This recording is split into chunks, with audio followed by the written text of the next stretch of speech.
আলাইকুম, আমাদের আলহামদুলিল্লাহ এগ্রো চ্যানেলে আপনাদের সবাইকে স্বাগতম। এই যে দেখতে পাচ্ছেন লেয়ার মুরগিগুলো, আর আমাদের এই লেয়ার মুরগিগুলো আছে দুই বেস। তো এর মধ্যে এক বেস যেগুলো এখন দেখতে পাচ্ছেন সেগুলোর বর্তমান বয়স 14 সপ্তাহ, এরা এখনো ডিম দেয় না। তাছাড়াও আমাদের আরও এক বেস আছে যেগুলো এখন ডিম দিচ্ছে। তো ওই ডিম পাড়া মুরগির বর্তমান বয়স প্রায় 1.5 বছর। তো এই যে আমরা সকালে মুরগিগুলোকে খাবার পানি ঠিকঠাক মতো দেওয়ার পর ফার্ম পরিষ্কার করার কাজটা অর্থাৎ লিটার পরিষ্কার করার কাজটা আসে। তো লিটার পরিষ্কার করার আগে আমরা ফ্লোরটা একবার ভিজিয়ে নিই, যেহেতু এখন প্রচণ্ড গরম। তো এই গরমে আমরা ফ্লোর ভিজিয়ে নিই সকালে একবার। আবার যদি বিকালের দিকে গরমটা একটু বেশি মাত্রায় থাকে তাহলে আমরা বিকালেও ফ্লোরটা ভিজিয়ে নিই।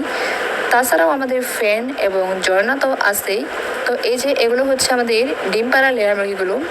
তো এই যে আমাদের এই ডিম পাড়া লেয়ার মুরগিগুলো নর্মালি ডিম দেয় 10টা থেকে 12টার মধ্যে। তাছাড়াও যে মুরগিগুলো 10টা থেকে 12টার মধ্যে ডিম দেয় না তারা তার পরপরে ডিম দেয়। তো এই যে এগুলো এখন আমরা এগুলোকেও কালেক্ট করে স্টোর করে রাখবো।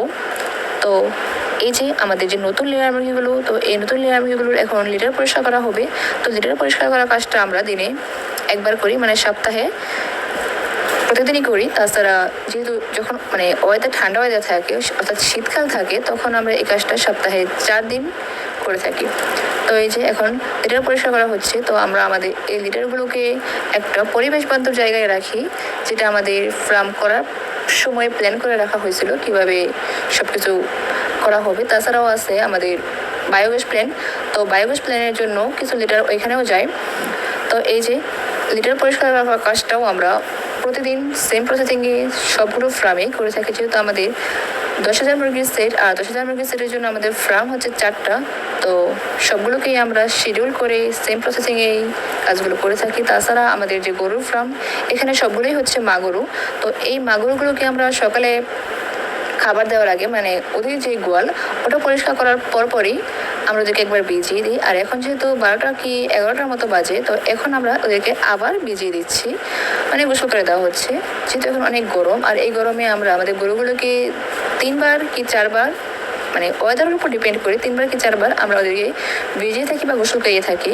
তো এই যে ওদের গোসল করানোর পরে এদেরকে আমরা আবার খাবার দিই, যেটা আসলে নর্মালি খড়। তো শুকনো খাবারটা আমরা খড় খাবারটাই দিয়ে থাকি, আর সকালে এদেরকে আমরা দানাদার খাবার সেই সাথে সবুজ ঘাস দিয়ে থাকি।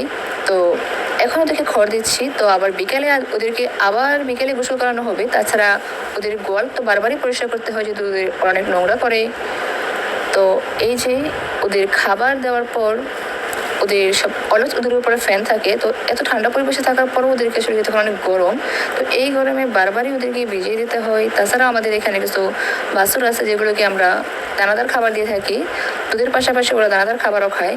তো এই যে আমাদের এই ডিম পাড়া লেয়ার মুরগিগুলো, আর এই ডিম পাড়া লেয়ার মুরগিগুলোকে আমরা বিকালে যে খাবারটা দিচ্ছি, অর্থাৎ এখানে আমাদের ডিম পাড়া লেয়ার মুরগিগুলো হচ্ছে 5,000।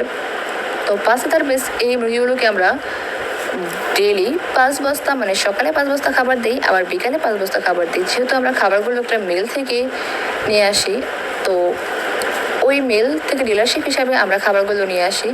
তো এখন আমরা আমাদের যে ডিম পাড়া মুরগিগুলো, আর এই ডিম পাড়া মুরগিগুলোর ফার্ম পরিষ্কার করা হবে। যেহেতু আমাদের 4টা ফার্ম, আর 4টা ফার্মের কাজ একটু করতে সবারই একটু কষ্ট হয় বা একটু সময় লাগে। সেজন্য আমাদের সবগুলো ফার্ম একই সময় পরিষ্কার করাটা আমাদের জন্য একটু কষ্ট হয়ে যায়। সেই জন্য আমরা শিডিউল করে কাজগুলো সুন্দর করে করার চেষ্টা করি। তো এখন খাবার দেওয়ার পরে আমরা এই ফার্মটা পরিষ্কার করব। Thank you, by.